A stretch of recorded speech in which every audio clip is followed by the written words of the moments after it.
расман муҳорибаи унвонӣ реванш байни Ҷулиана Пенна ва Аманда Нунес рӯзи 31 июл дар турнири UFC 277. Ассалому алайкум дӯстон, хушомадем ба шабакаи мо. дар навори имрӯза оиди тозатарин ва муҳимтарин хабарҳо аз ҷаҳони ММА гап мезанем. лайкро зер кунед, мо боша наворро оғоз мекунем. дӯстон, агар ба шумо доруҳои гиёҳӣ бо сифати баланд ва нархи дастрас дар кор боша, пас мо ба шумо беҳтарин ширкат шифофарморо тавсия медиҳем. доруҳо барои шахсони хунукзадагӣ, барои қавӣ кардани мардонагӣ, барои хароб ва фарбеҳшавӣ, ришу мӯи сарбарорӣ, равғани сиёҳдона барои ҳамаи дардҳо ва боз бисёр дигар доруҳои гиёҳии босифат. худи ҳозир ба номерҳои дар рӯи экран буда занг зада доруҳои даркории худро дастрас кунед ва ҳатман аз номи канали Паҳлавон гап занед. ҳамин гуна дӯстон, шумо ҳам доруҳои даркории худро ба даст меорен ва ҳам канали моро сахт дастгирӣ мекунед. чемпиони пешинаи UFC дар ду вазн Дэниел Кормие мегӯяд, ки Ҳабиб Нурмагомедов карьераи худро барқарор карда метавонад, агар ки Чарлз Оливера Ислам Махачевро шикаст диҳад. ҳабиб чемпиони бебоғ буд ва дар ҳамаи муҳорибаҳои худ бартарии калон дошт, аммо баъд камарбанди худро гузошта аз муҳорибаҳо рафт. акнун чунин шахс ба монанди Чарлз Оливера пайдо шуд. ӯ рақибони худро фавран шикаст дода истодааст ва ҳама оиди ҳабиб шубҳа пайдо карда истодаанд. хуб мешавад дидан, ки чӣ гуна Оливера ва ҳабиб муҳориба мегзаронад, дуруст? бисёри одамон оиди ин чиз гап зада истодаанд. агар ки Оливера дӯсти беҳтарин ва ҳамдастаи ҳабибро шикаст диҳа, пас ин аз ҳама имконияти беҳтарин барои баргардондани ҳабиб мешавад. Дана Вайт барои ҳабибро баргардондан бисёр заҳмат кашид, аммо ҳамаи заҳматҳои ӯ камӣ кард. аммо чӣ мешавад, агар ки номуси дӯсташро ҳимоя кардан кофӣ бошад? чӣ гап мешавад, агар ки Ислам ин вазифаро иҷро карда натавонад?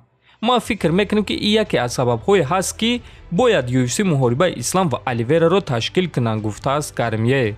ва дӯстон, дар ҳақиқат агар ки Оливера дар назди чашмони Ҳабиб Ислам Махачевро шикаст диҳа ва баъд ба худи Ҳабиб Нурмагомедов визов диҳа, ба фикри шумо Ҳабиб дубора ба қафас бармегарда ё аллакай дигар барнамегарда? шумо дар ин бора чӣ фикр доред дӯстон? имрӯз ташкилоти UFC карди асосии турнири UFC 277ро нишон доданд ва чӣ хеле ки мебинем, карди хеле сахт моро интизор аст ва карди асосии турнирро муҳорибаи Магомед Анкалев ва Энтони Смит мекушояд. баъд муҳорибаи Пауло Коста зидди Люк Рокхолд, баъдан муҳорибаи Дерек Луис ва Сергей Павлович, баъд муҳорибаи Брендон Марено зидди Кай Кара Франс ва муҳорибаи асосии турнир реванш байни занҳо Ҷулиана Пенна зидди Аманда Нунес. ва дӯстон, овозаҳо ҳаст, ки муҳорибаи Брендон Марено ва Кай Кара Франс метавонад, ки муҳориба барои камарбанди муваққатӣ вазни 57 килограмм шавад. ҷангвари вазни нимёнаи UFC Гилберт Бёрнс фаҳмонд, ки барои чӣ Оливера Ислам Махачевро шикаст дода метавонад.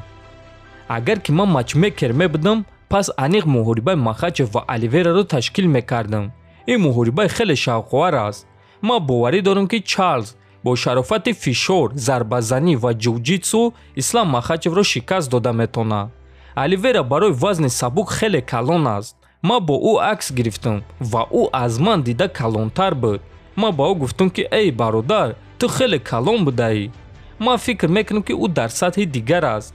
барои ҳамин, агар ки ман матчмейкер мебудам, пас аниқ муҳорибаи Ислам ва Оливераро ташкил мекардам, гуфтааст Бёрнс. ва дӯстон, дар ҳақиқат 2 соли охир Чарлз Оливера хеле бузург шудааст ва дар ҳамаи муҳорибаҳои охири худ аз рақибони худ дида калонтар ба назар мерасад ва шояд ки аз ҳамин сабаб ӯ охирон маротиба вазни даркориро карда натавонист. дӯстон, чӣ хеле ки ҳамамон медонем, ҷангвари пешинаи PFL ва рақиби пешинаи Лоиқ Раҷабов Ахмед Алиев бо ташкилоти Eagle FC шартнома баст ва боз чӣ хеле ки медонем, худи Лоиқ Раҷабов низ муҳорибаи охирони худро дар ин ташкилот гузаронда буд ва рӯзҳои наздик аз Ахмед пурсиданд, ки оё реванши шумо бо Лоиқ Раҷабов дар Eagle FC баргузор гардида метавонад ё не? Ахмед чунин ҷавоб дод: мо баъди ҳамон муҳориба бо Лоиқ суҳбат кардем ва маслиҳат кардем, ки дигар зидди якдигар намеҷангем ва ман албатта ки хоҳиши аз Лоиқ реванш гирифтанро надорам. агар ки барои ташкилот ин муҳориба шавқовар бошад ва ташкилот ма ва Лоиқро шавқманд карда тавонад, пас шояд ки мо розӣ шавем. а просто дод зада дар ҳама ҷо эълон карда, ки реванш мехоҳам, ба ман реванш диҳен.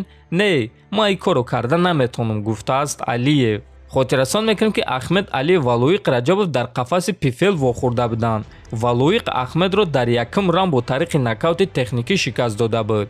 ва чӣ хеле ки мебинем дӯстон, баъди ҳамон муҳориба онҳо суҳбат карданд ва маълум аст, ки муносибати хуб доранд. аммо дӯстон, ҳамамон медонем, ки ин кор ва луқмаи ҷангварон аст. гуфти Ахмед Алиев, агар ки ташкилот ба онҳо маблағи хуб пешниҳод кунад, пас шояд ки танҳо аз назари варзишӣ онҳо реванш гузаронанд. дӯстон, худи шумо реванши онҳоро дидан мехостен ё не? ҳатман фикротонро нависен, дар канал обуна шавен. то боздид, хонободу сарбаланд бошен.